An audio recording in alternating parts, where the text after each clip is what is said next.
我们住的地方不管多大多小，一定都有个出入口。有时候我们会叫它门厅、门口，更多时候会叫它玄关。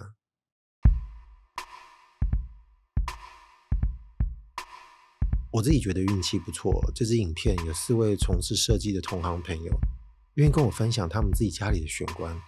这个影片不是要展示什么设计手法，并不打算要发掘什么非常聪明的设计技巧，或者是很美的端景。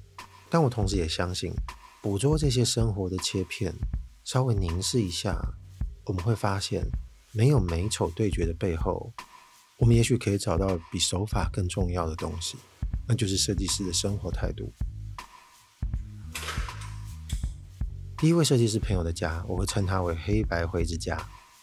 第一个印象就是利落简洁，画面右边这一整道白墙，一路从远方延伸到我们的眼前，同时也把这个玄关基础的收纳一起整合进去，形成少数的功能点。这个内凹空间原本要放便携跟常用的杂物，不过由于另外一个家庭成员常常会另类的使用，所以就变成放罐的地方了。这张是 Crystalia 的收纳凳，坐垫掀开，其实里面还能丢东西进去，而鞋子、日用品、钥匙、零钱、账单全部都在这个垂直开箱的柜子。这里面的精彩我们暂时还是先不要看好了。挂钩平均排列在这个灰色的质感漆墙上，不管是包包还是外套，就一视同仁的都挂在这里。我个人感觉，除了玄关之外，这整个家的利落不止在造型上，更贯彻在使用态度上。而灰墙对面的这个另一种利落，是按压门里藏着这个电箱。通常我们都会想挂张画或海报什么的来掩盖，但这是设计师自己的家，他才不管这些。跟对面灰色相对应，就是他唯一的任务。水泥粉光地面的落尘区虽然也是常见的安排，不过在这里可以强烈感受到，随意从哪里观看的视角都很轻易可以传达出利落的几何关系。所以当我在体验这个区域时，在这个玄关停留的时间，我感觉到不仅是有意识的压缩，而且无时不刻在暗示我们走，往里面去，或者是来走吧，出门了。第二个家其实跟刚刚那个家一样，也是猫派人的家。对，有看到吗？运气不错，有拍到它。虽然整体画面有一定比例的深灰色，但是交错出来的结果带着一定程度的温暖，还有一定程度的随性。而且进门正对着我们，一看到的这一侧上面有猫春联。有些设计师并不介意理性的家会并列一些带有稚气的装饰。对，我说的是真的蛮可爱的这种。我们再来看一下这面墙，有一定程度的随性都聚集在这一个方向。比方工作梯不放别的地方，就放在这里，视觉上好像也没什么违和，没什么不对的。我们再靠近看一下电箱这里，可以想到出入的时候随手需要的东西都挂在这里了，甚至刚好有一组宽度刚刚好的架子被应用成了挂钩。对面的这道墙就相对冷静了，除了地面上的伞架之外，画面的左边还有一整面镜子。再过来的墙上是爱摄人的星月壁灯。总认为壁灯除了照明的功能之外，在安排上隐约有让人稍作停留的效果，不论是身体还是视觉上的。看到这整排柜子包含了各式各样的收纳，挂衣杂物之外，当然也包含了玄关的必须鞋柜。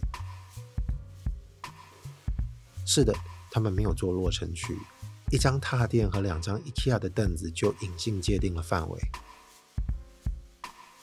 这里也是一个踏垫。对，我们来到第3个家了。不同之前的猫派，这次来到狗派的家了。它叫骷髅，是位女生。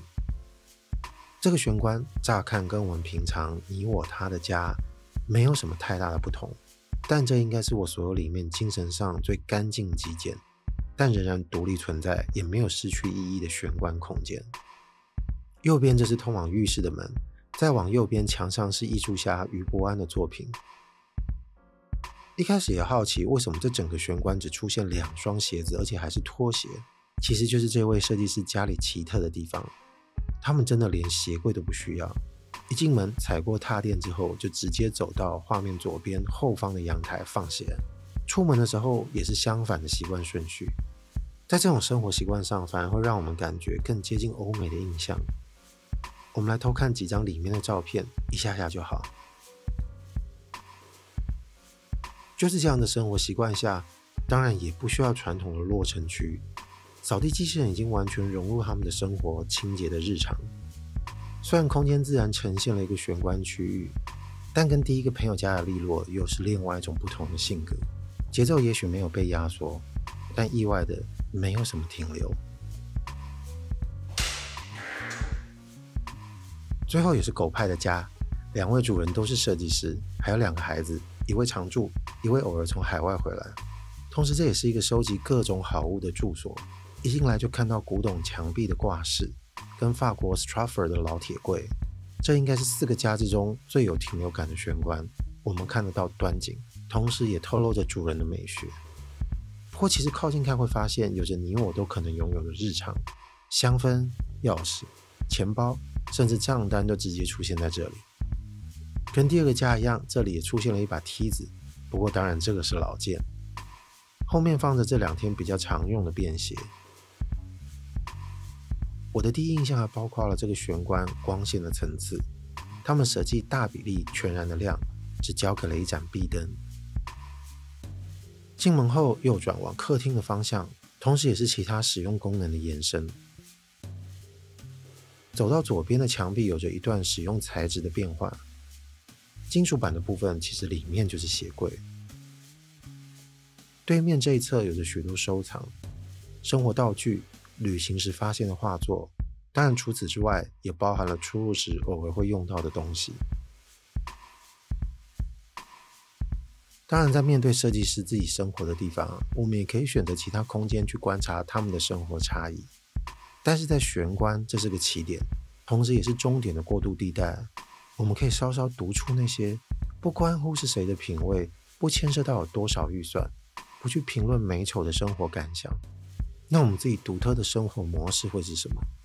也许我们每天进进出出的时候，就是这个小地方在陪着我们，等我们对自己做出回应。